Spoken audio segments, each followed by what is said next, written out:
I am going to share something with you in this video that, when I first learned it, changed how I move through the world. It is not a trick exactly, even though I put that word in the title because I wanted you to click. It is something deeper than a trick.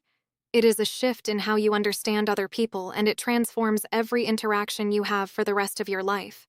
By the end of this video, you will know what it is, why it works on a neurological level, and exactly how to use it without coming across as fake or scripted. So stay with me. First, let me tell you what does not work. Every article you have ever read about how to be more likable has probably given you the same advice. Smile more, use their name, mirror their body language, compliment them, ask open-ended questions. And look, none of that is wrong. It can help. But here is the problem. People can feel it. We have all met that person who is doing the things. They are smiling a little too much. They are using your name a little too often. They are asking questions but not really listening to the answers. There is a hollowness to it that sets off some old primal alarm in our brains. We do not consciously think, this person is using sales techniques on me, but we feel it. And we do not relax around them. We perform back at them.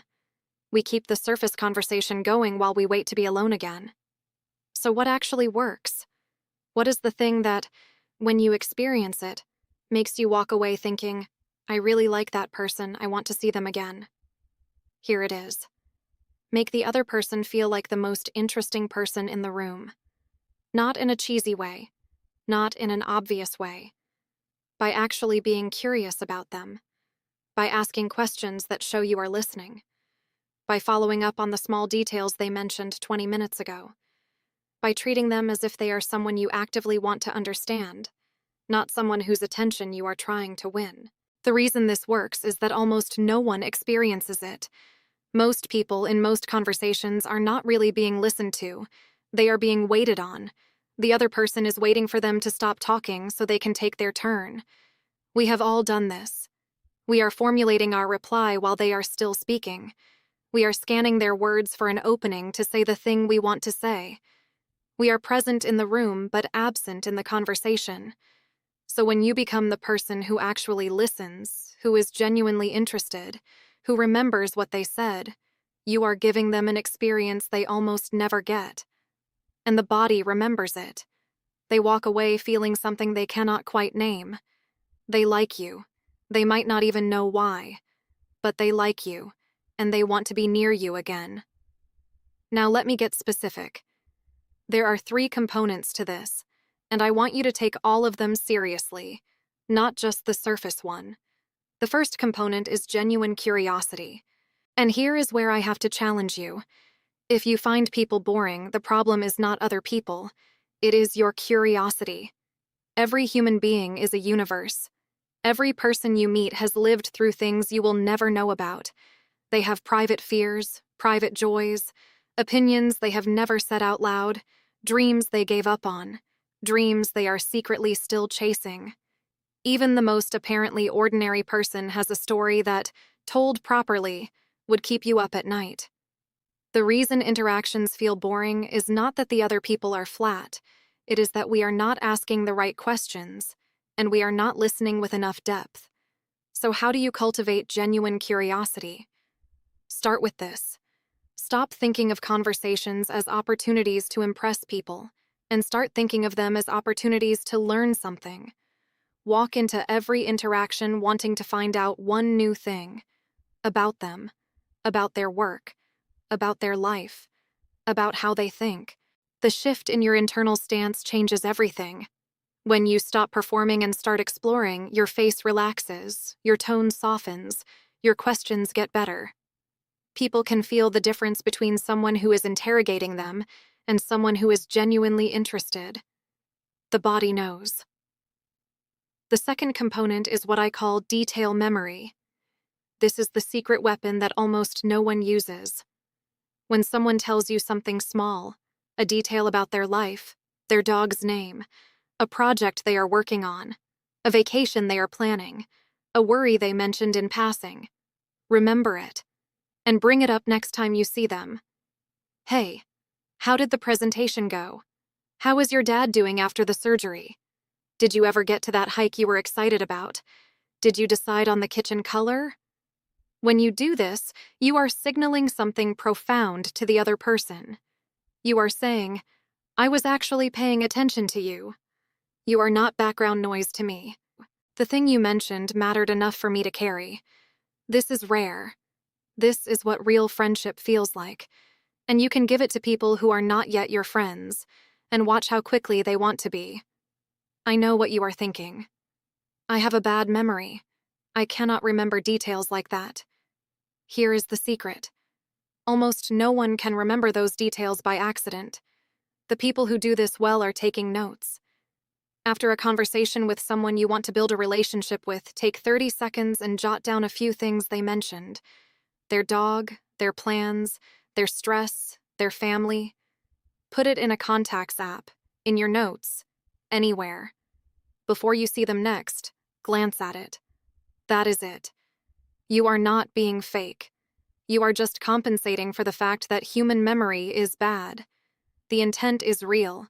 The system is just helping the intent get expressed. The third component, and this is the deepest one, is making people feel safe. Here is what I mean.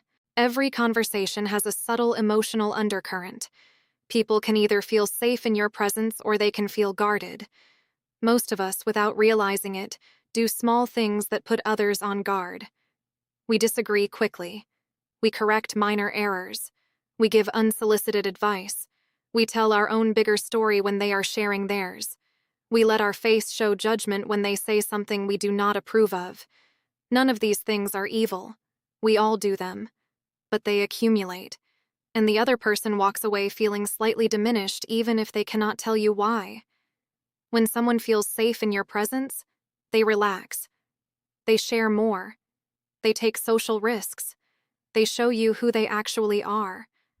And here is the magic. People associate the feeling of being themselves with the person who allowed them to be themselves. So if they feel free with you, they will love you, even if they do not know why. The mechanism here is not mysterious. It is the same mechanism that makes us love our childhood friends, our pets, our therapists. We love the people in whose presence we get to be ourselves. So how do you make people feel safe? Slow down. Stop interrupting. When they say something you disagree with, try not to immediately disagree. Sit with their perspective for a beat. Try to see why a reasonable person might think that. When they share something vulnerable, do not rush to fix it or to share your own version. Let it land. Acknowledge it. Let there be a moment of silence after a hard sentence. Most people are terrified of silence in conversation, so they fill it. The person who can hold silence after someone has shared something real is giving an enormous gift. They are saying, what you said matters enough that we are going to pause for it. Stop giving advice that was not requested. This one is hard, especially if you are a problem solver. When someone tells you about a difficulty, the impulse is to help, to suggest, to offer the solution. But what most people actually need first is to feel heard. The advice can come later, if at all. So when someone tells you something hard, the first words out of your mouth should not be the suggestion. They should be the acknowledgement. That sounds really hard. I can see why you are stressed about that. I am sorry you are dealing with this. After they feel heard, you can ask if they want your thoughts. Often they will say no, and you can let it go. Often they will say yes, and now your thoughts will actually be welcome. Stop competing. This one is subtle. When someone tells a story, do you tend to immediately tell a similar story of your own? They mention they ran a 5K, you mention you ran a half marathon. They mention their kids started kindergarten, you talk about your kids' transition. The intent is connection, but the effect is competition. You are signaling, oh, I have something like that too, but bigger or more interesting. The other person will not consciously think you are competing, but they will feel a little smaller after the interaction. Try this instead. When they share, ask another question about their thing before you share yours. How did it go? What was the hardest part? Did you train for it? Stay in their world a little longer. They will love it. Now I want to address something important. I am not teaching you these techniques so you can manipulate people. There is a meaningful difference between trying to make someone feel valued because you are practicing the skill of making people feel valued, and trying to make them feel valued because you actually value them. The techniques only work in the long run if the underlying intent is genuine. People can detect fake interest over time. The first conversation can be charmed by good technique. The 10th conversation cannot be. So this is not just about getting people to like you. It is about becoming the kind of person who is actually interested in others, who actually remembers what they said, who actually makes space for them to be themselves. That kind of person is rare. That kind of person changes lives. I want to give you one more thing. There is a very specific phrase that, when used at the right moment, makes people feel deeply seen. The phrase is, "Tell me more about that." It sounds simple. It is simple. But notice how rarely anyone says this to you. We say, we say, I see, we say, oh yeah, but we almost never say, tell me more about that. When you say it, you are signaling something the person does not usually hear. I am not just being polite. I want to actually go deeper. I want to know more about what you just said. The first time someone said that to me, I noticed how my whole body relaxed.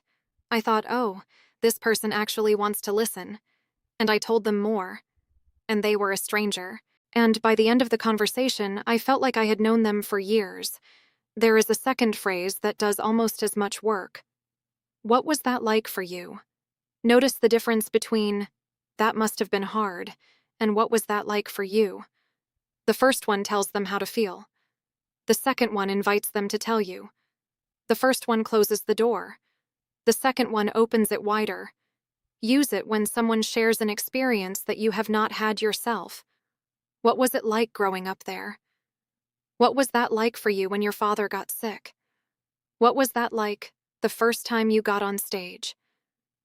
People love being asked this question because almost no one asks it. I want to talk briefly about why we do not naturally do these things. Why is it so hard to listen well? Why do we interrupt? Why do we one-up? The honest answer is that most of us are walking around with a low-grade insecurity that we are barely aware of. When someone is talking, a part of us is anxious about how we are coming across. So we are not fully there with them. We are managing our own image. We are thinking about what to say next. We are worried about being interesting enough. And the irony is that the more we try to be interesting, the less interesting we become. Because the most interesting person in any conversation is the one who is most genuinely interested in someone else. The pressure to perform actively makes us worse at the very thing we are performing for. If you can find a way to let go of that pressure, even a little, your social life will transform. You will start enjoying conversations instead of dreading them. You will start looking forward to seeing people instead of feeling drained by them.